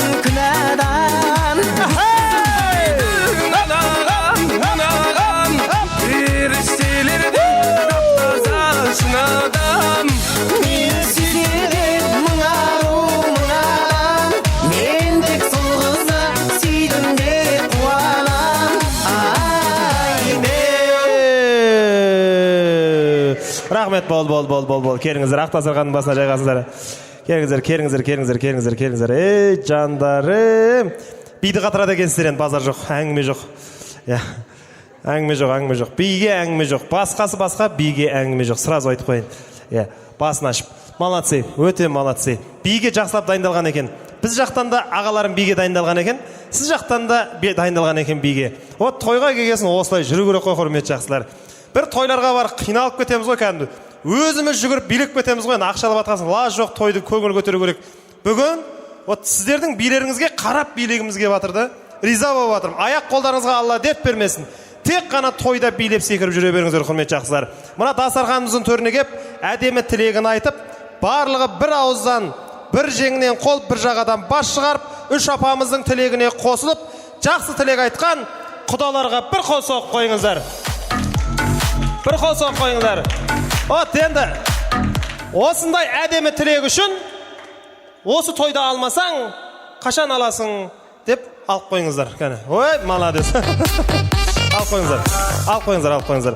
Ал енді құрметті құдалар, сырттағы құдалар, естің алдында тұрған ағалар, кіріңіздер ішке қарай. Естің алдында тұрған ағалар, ішке қарай кіріңіздер. Себебі біз құйрық бауыр береміз қазір бұйырса. Мен өзім бір шақырып келе салайын. Сіздер оған 100 грамм алдыртып алыңыздар. Құда дегізген. Бірге айтыңыздар. Сіздер бірге айтыңыздар менімен бірге. Давай кеттік. Басайымыз. 1, 2, 3. Құда. Құйрық бауыр. Құйрық бауыр жеменсің, несіне құда тегізген ай. Кеттік. Төрде отырған бас құда, баста болсау жас құда. Құйрық бауыр асатам, ауызыңды аш құдай бе. Кет бірге. Құда. Құйрық бауыр жегізген, құйрық бауыр жеген соң нағыз құда. Айтамыз бірге. Құда, сіз айтпай қойсаңыз болады. Құда. Біздер айта береміз. Біз айтамыз. Үші айтқызып, үші ақшаларыңды албасақ ұят емес пе? Біз өзіміз айтып отыра. Давайте кет. Бірге. Құда дегізген. Құйрық бауыр жегізген. Құйрық бауыр жеген соң нағыз құда дегізген ай. Құйрық бауыр жеген соң 100 граммды бергізген дегенде бар, оны ұмытып кетпеңіздер. 100 Құда дегізген, құйрық бауыр жегізген, құйрық бауыр жеген соң нағыз құда дегізген деп біздің нағыз құдаларға бір қосып қойыңыздар. Міне нағыз құда деген осындай болады. Так. Енді құдағидың сыйтабағы бар, оны да беріп алайық. Күлсін айтады. Күлсін айтады, күш көтеретін жер келді міне. Бәрекелді. Сыйтабақ, қостабақ, құдағи табақ түрлі аты бар өзінің. Себебі біздің құдағиға апарып береді. Құдағи қай қалада тұрасыздар аға? Алматыға біздің құдағи барған кезде келеді. Қызыңды құтты жеріне қондырып, дүниесін апарып, мәз байрам болып қайттың ба деп. Сол кезде құдағи айтады, міне менің қостабағым, келіңдер көршілер, туысқандар, бірге жейік дейді. Сіздерге жұғысты болсын дейді. Сол мағынада берілген ғой. Мысалға тойдан шаршап барады, үйге көршілер келіп қалса, ет қайнатып жүре ма о кісі, например, деймін да. Готовый, піскен ет бар. Еще молодец, құтты болсын. Бір қол соғып қойыңыздар құдағиға. Молодец, тәді? Жақсы, құдағи. Молодец, күшті. Ал енді құрмет жақсылар, беретін сый сияпатымыздың барлығын бердік. Міне, қазақтың құдалығын, өнерін дәріптедік, дәстүрін дәріптеп жатырмыз. Алла қаласа, осы Азат пенен Жұлдызайдың шаңырағына енді қазақтың бір көк туын көтеретін азаматтар дүниеге келе берсін. Дұрыс па? Бір қол соғып қойыңыздар. Бәрекелді. Рахмет. Так, енді рұқсат етсеңіздер, бұрыннан осы әулетте жолы бар. Дұрыс па? Орны бар. Біздің Талғат ағамызбенен күміс тәтеміздің талай үйіне келіп жамбастарды жеп жүрген, басқа бата беріп жүрген кімдер? Сары сүйек, генерал, құдалар, музыка маэстро, ортаға.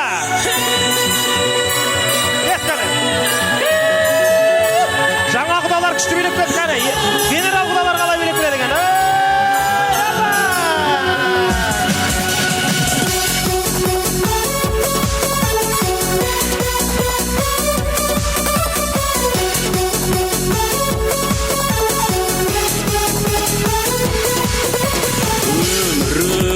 Өмір деген қаталақ, өмірге адам келмейді ғой қайталап. Қиын екен сонда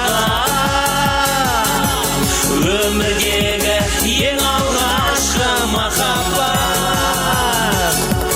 Қиын екен сонда өмірдегі ең алғашқы махаббат. Ай, сәулем, мен де сенің жақсы әнің болайын. Ақ сәулем. Қайта. Тез. Міне, осы кісі Сарсүйек құдалардың командасына кіргізейікші осы кісіні. Кіргізейік, аға, кет тұрыңыз, келіңіз. Сарсүйек құдалардың қасына тұрыңыз, аға. Міне, осы кісілердің ортасына тұрыңыз, сіздерге жұғысты болсын. Бұйырса келесі тойда мен генерал құдамын деп кеп тұрыңыз. Бір қол соғып қойыңыздар ағамызға. Например. Өзі әдемелеп билеп шықты Сарсүйек құдалармен бірге. Жұғысты болсын. Давайте. Кім ең үлкен құда?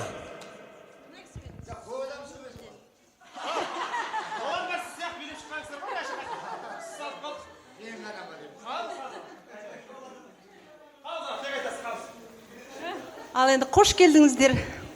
Жаңа свежий құдалар, құдағилар.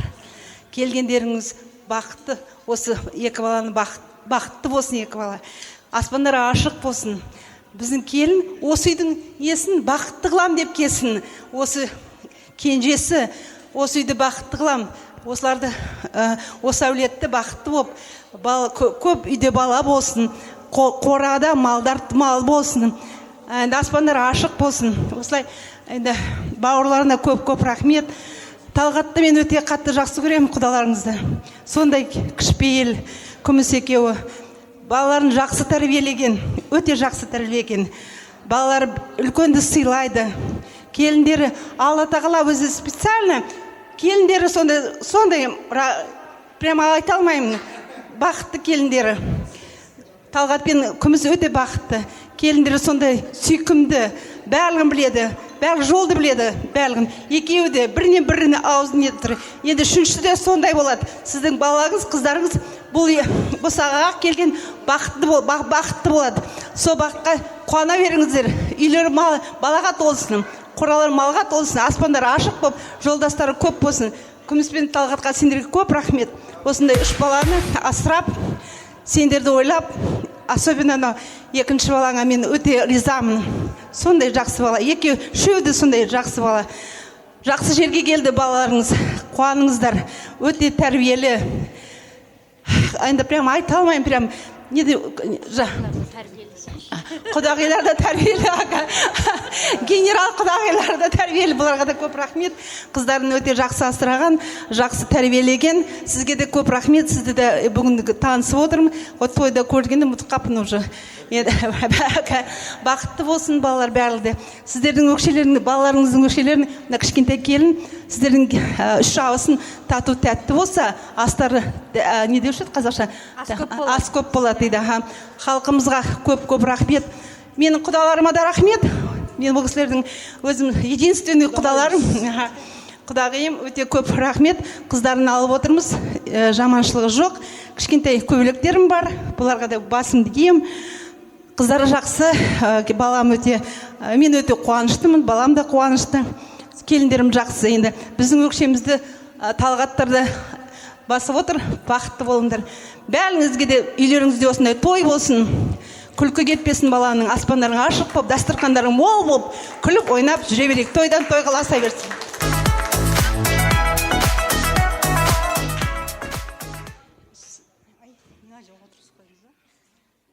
Саламатсыздар ма? Жаңадан кейін құдағилар, төрге шыққандарыңыз құтты болсын.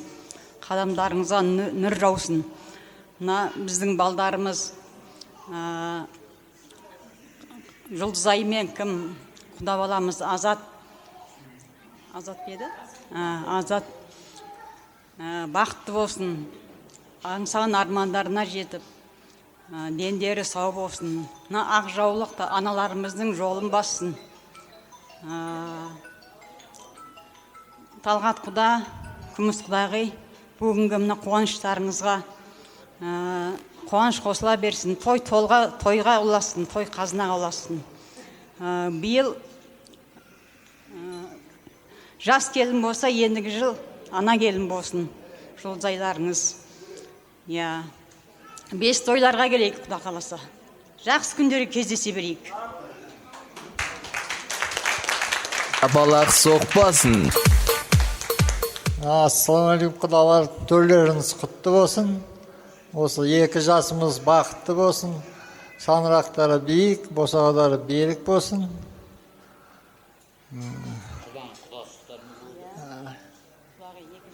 Сол қалай бақыт тілеймін, бақытты болсын. Шапала!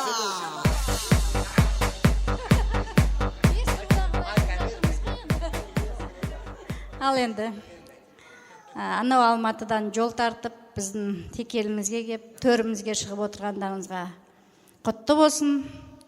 Құдалығымыз 1000 жылдық болсын, балаларымыз бақытты болсын. Жұлдызай келініміз бізге береке, бірлік алып келсін, мейірімді болсын, қарапайым болсын. Енді екінші құдағиды айтып жатыр ғой, енді бала келін болып кеп жатыр деп, одан кейін келесі жылы ана келін болып, одан күміс құдағимыз сияқты бір шаңырақты басқарып дана келін болып отырсын. 2 жас бақытты болсын.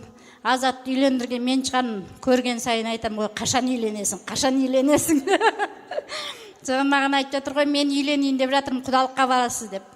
Сонымен құдалыққа барып сіздердің де шаңырақтарыңызды көріп келдік. Сіздерге рахмет. Жақсы қарсы алдыңыздар, риза болдық. Не айтам енді? Төрлеріңіз құтты болсын, 2 жас бақытты болсын. Құда-құдағи келіндеріңіз құтты болсын енді. Ең жақын жерде тұратын менмін ғой, құдағимен жақсы араласамын деп. Сіздер де сол сияқты екі ортамыз алтын көпір болсын. Немерелер көп, орнымнан көтеріліп кеттім ба деп жылап жатырмын ғой деп. Немерелер көп болсын. Қызығымыздың қызыққа тоймай жүре берейік. Бәріміз аман болайық. Сарсек құдалардың командасына келе салып бірден қосылған. Өте не жағдай ғой, рекордтық жағдай орнатып отқан біздің. Братан, айтыңыз.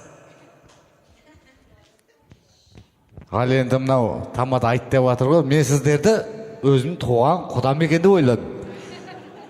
Құдалыққа да келдіңіздер, рахмет сіздерге. Қандай құрмет, қандай қошемет ол деген. Құдаларыңызға көрсеткен қошеметтеріңіз ол. Сіздерді Алла жарылқасын. Құдағилар міне, тойларыңыз құтты болсын. Құдалықтарыңыз құтты болсын. Құйрық бауыр беріп жатсыздар міне. Қандай керемет. Енді 1000 жылдық болсын құдалықтарымыз. Сіздермен де құда болайық. Құданың құдасы болып, әдемі жарқырап, ойнап күліп көрген жерде аманымыз болып жүрейік. Ағайын туысқан болып болайық. Рахмет сіздерге, ағайын туысқан бауырлар. Так, Сарсек құдаларға бір әдемі әннен қоямыз. Сарсек құдаларға. Енді сіздер осы әулеттегі орындарыңыз бар адамсыздар ғой, дұрыс па? Құтты болсын барлығы, сіздерге жұғысты бола берсін. Қандай жақсы, міне 1000 жылдық туысқан. Неше жыл болды, например, сіздің құда болғаныңызға? Екеуіңіз былай да? Сен 17 жыл. 6 жыл ай. Ай, екенсің ғой әлі. Сып-сыбы жей шығып тұрған 6 жыл деген. 6 жылда негізі аз жыл емес, негізі былай. Біле-білген адам осы. 6 жылда мына үйленген отбасылар уже қатайып, босаңғызып, уже битіп алға қарай нақ қадам басып кететін уақыттар ғой. Сондықтан да құтты болсын. 6 жыл емес, 60, 70, 80, 90 жыл, 100 жыл, 1000 жыл құда болыңыз. Сізге жұғысты болсын. Давайте, құдалармен бір партия билейік. Сарсек құдалар, Сарсек құдалар, Сарсек құда. Жаңа құдалар биге алып шығыңыз. Жаңа ерке болған құда. Жаңа құдалар биге алып шығыңыздар. Давайте ортаға кет. Ерке болған құда, жаңа құдалар биге алып шығыңыздар. Опа!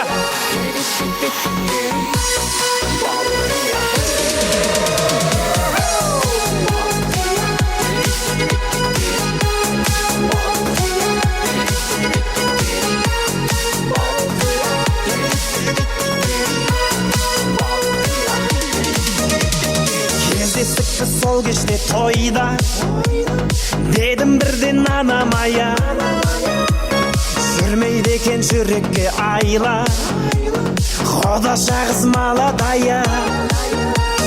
Билеп шықтым ортаға қарай, құдашаға құшақ жая.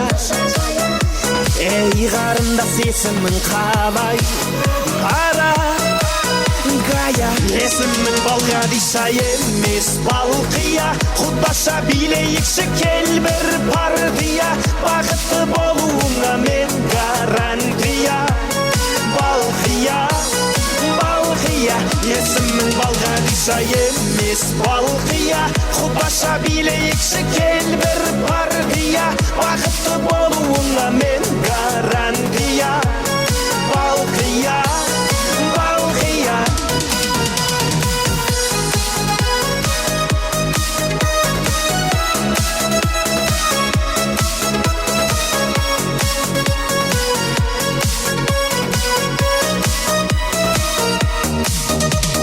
Балқияға зерінің балдай, махаббатқа жүрегім мас. Бара жатыр теңеуім қалмай, алма мойын қиылған қас. Сені сүйсе Балғадишаны, сені сүйдім Балқия жан. Сыйға тарттым мен падишаны, танцуй балға диша емес балқия, құдаша билейікші кел бір партия, бақытты болуыңа мен гарантия. Балқия, балқия, есімің балға диша емес балқия, құдаша билейікші кел бір партия, бақытты болуыңа мен гарантия. Балқия, балқия.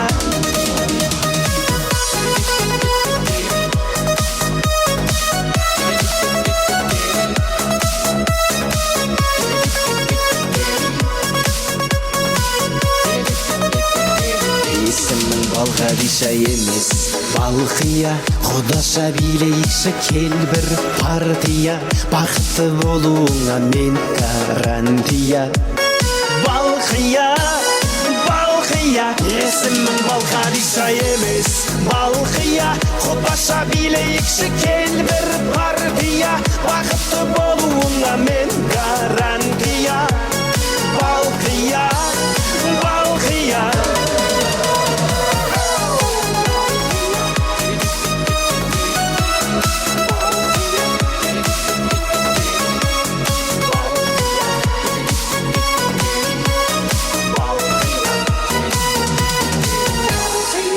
Тамаша, ал келіңіздер ақ дастарханның басына жайғасыңыздар. Әдемі би, жақсы би, сарсүйек құдалар жақсы биледі. Еркебұлан сарсүйек құда жақсы биледі негіз бәрінен.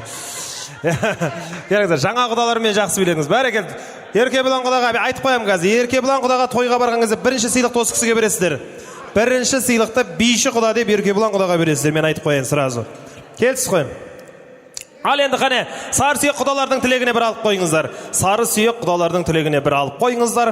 Сонан кейін бұйырса, той иелерінің де жақсы тілегін тыңдайтын уақытымыз келіп қалған сияқты. Кешкі сағат 6-да Талдықорған қаласы Заңғар мейрамханасына біз шақырылған қонақтарымыз бар. Біреуге көрсетілген ең үлкен құрмет, оның уақытын сыйлау дейді біздің қазақ. Сондықтан да бір-біріміздің уақытымызды сыйлайық, құрмет көрсетейік. Бұйырса бір жарты сағат қалғанда сіздерді осы жерден жіберсек Талдықорғанға барасыздар. Қыздар шашын бояйды, қасын бояйды, бетін бояйды. Боямайсыздар ма? Біз жақтан бояйды. Сол сияқты мәселе ғой. Бәр адамның көңілін көтеріп, ортаға шығып билеп 100 грамм ал десе алып өзінше болмайшы, өтірік айтпай қойып қойғам деп анау-мынау демей. Маладес. Еркебұланға да жұғысты болсын сізге осы той. Сіз де бұйырса ұл үйлендіріп қыз ұзатыңыз, дұрыс па? Еркебұланға да бір қоса қойыңдар. Рахмет Еркебұланға да. Ал енді құрметті туыс туғандар. Жаным көкем. Болды. Мақтай берме, болды. Еркебұланға да енді мақтасам ақшаға мақтаймын, мен тек жай мақтамаймын. Жақсы, қалсын. Жарайшы, қалсын.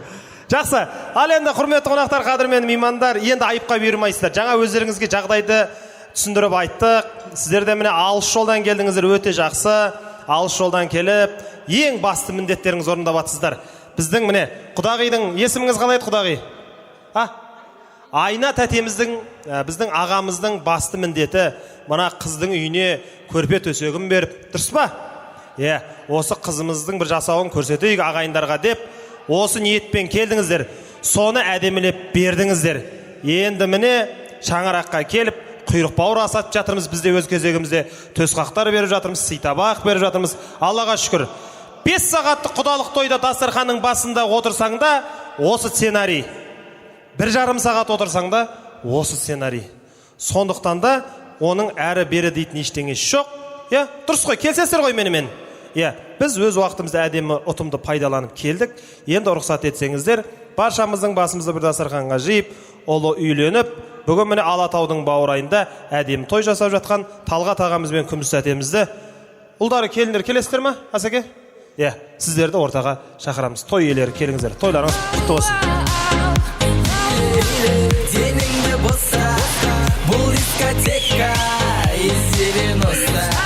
Магнитофоны барына қоса, ойнайсың әнді из 90. Алып шықтым, мафон романтик, басымда кепка, үстімде адик, қолда гитара, сидим на лавке, сегодня вечером болады пати. Қыздар бүгін. Рахмет, бәрекел, жақсы, өте тамаша. Так, сонымен Асекең үлкен ұлы, сіз ортадағы ұл ма? Ортаншы ұл. Қыз бар ма еді? 3 жыл ма өзі? Тек қана қуануды білетіңсіздер ғой. Ой, қыз беріп жатыр анау мынау деп айтпайды кісілер. Ала береді, жақсы көреді алғанды. Берсе екен деп. Молодец, берсе, молодец, бәрекелді. Зато 6 әпкесін берген ғой. Дұрыс па? 6 әпке берген. 3 келін алатын жағдайы бар бұл кісінің. Бір қол соқпаңыздар. Алла тағала,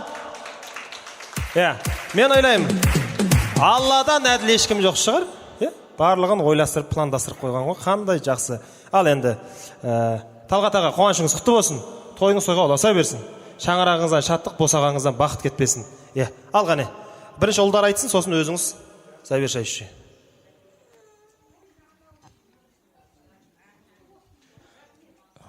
Здравствуйте еще раз. Спасибо, что собрались в таком хорошем дастархане. Желаю вам счастья, чтобы Азат и Жулдызай только радость, успехов, любви большой им, только открытого неба им, всегда, чтобы поддерживали родителей, чтобы так всегда хорошо собирались. Дастархан вам мол болсын,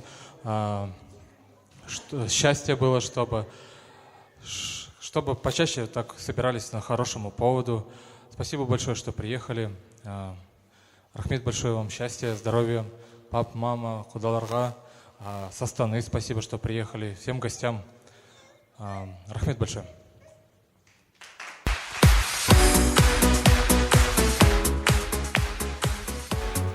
Қош келдіңіздер. Ең бастысы сіздерге көп рахмет, осындай бізге Жұлдызайдай қызды тәрбиелеп бергендеріңізге. Ең бастысы енді 2 жас бақытты болсын, 2 отбасының ортасында көпір болсын, Азат сіздерге жақсы күйеу бала болсын, Жұлдызай бізге жақсы келін болсын. Апаларыма. Құрметті құдалар, сізге үлкен рахмет. 2 жас бақытты болсын, бізге көп байлық, үлкен шаңырақ күте берсін, ашық аспан, осы дастарханға жинала берейік, той тола берсін. Қош келдіңіздер, құрметті жас құдалар. Сіздерді осы төрге отырғызғанымызға мында бір шүкір. Осындай Азат пен Жұлдызайдың тойларына жиналғаныңызға көп рахмет. Азат пен Жұлдызайға осы өмірдің жақсылықтарын, бақытын тілеймін. Ғұмырлары ұзақ болсын, осы төрде отырған апа ағаларымыздың жолын бере берсін.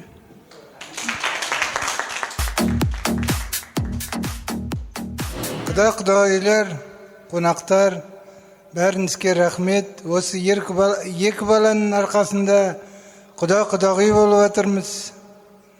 Балдар бақытты болсын.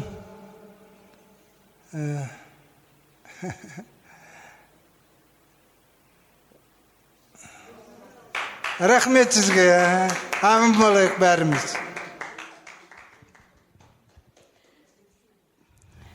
Құрметті құдағайлар, қош келдіңіздер. Құдалығымыз 1000 жыл болсын. Азат пен Жұлдыз бақытты болсын. Ойлаған мақсаттарына жетсін. Достары көп болсын, дұшпандары жоқ болсын. Осы отырған қонақтардың бәріне де рахметім. Рахмет айтам. Тек осындай жақсы кеште кездесе берейік. Қуаныштарымыз көп болсын. Тек балдар бізге тек жақсылық алып келсін. Үлкен кісілеріміз аман болсын. Аспандарымыз ашық болсын. Тек жақсылықта кездесейік. Той боласыз.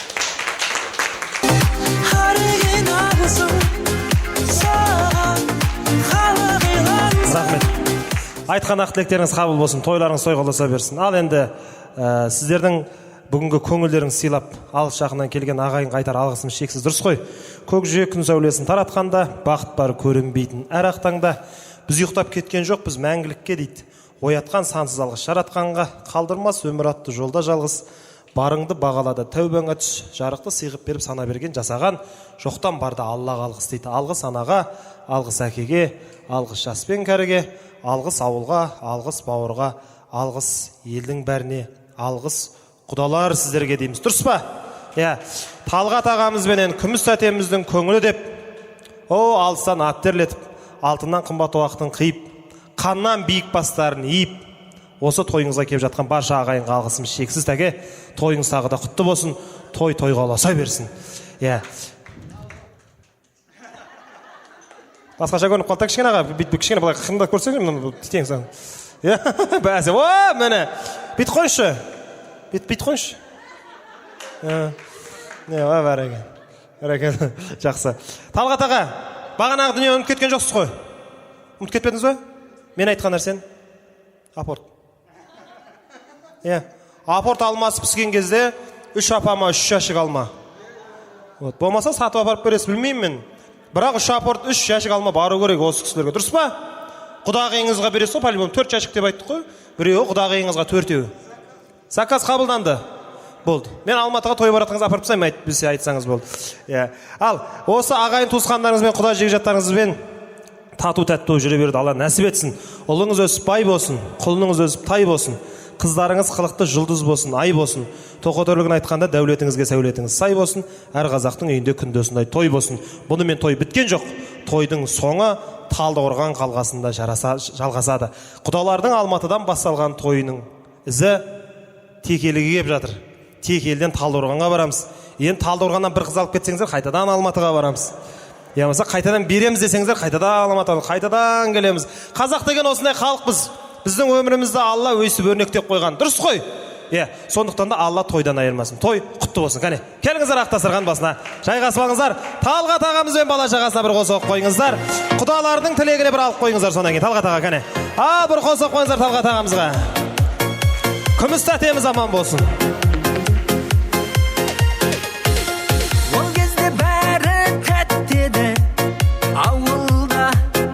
Ауылда көшенің заңы қатты еді.